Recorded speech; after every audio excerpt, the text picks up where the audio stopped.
If you think marriage is only about love, try explaining that to parents who see your husband as an enemy because he refused to dig potatoes. My name is Angela, and 2 years ago I thought I was living a fairy tale. I married Tomal, a man from halfway across the world. Our wedding in my small hometown was like a scene out of a movie. Bright colors, two cultures mixing, my family dancing with his friends. I believed love had conquered borders. 9 months later, when I gave birth to our first child, I thought things would only get better. But instead, they fell apart. The problem?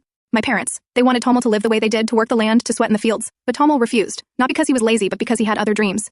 He studied languages, wanted to teach, wanted to build something new. To my parents, that made him a burden. To me, it made him a man with ambition. What would you do if your parents treated your husband like an intruder instead of family? Take his side, or theirs? Comment below. I need to know if anyone else has faced this. It got worse. My father began calling him the enemy. My mother whispered that he had tricked me into marrying him. They told me he wasn't who he said he was. And then one day, they showed me documents. Papers that suggested Tomal's real name might be different. That he'd come here under another identity. I confronted him. He admitted his name wasn't Tomal, it was Tariq. He said he changed it when he came here to escape a dangerous situation back home. He told me he wanted a new life, a safe life, for himself and for the family we were building. I believed him, but my parents didn't. The fights grew louder, uglier, and finally, Tomal, or Tariq, packed his things and left to find work in another city. He said he couldn't raise his son in a home where he was hated.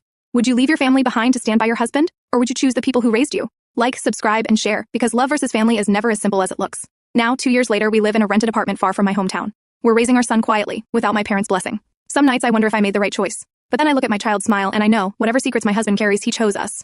And for me, that's enough.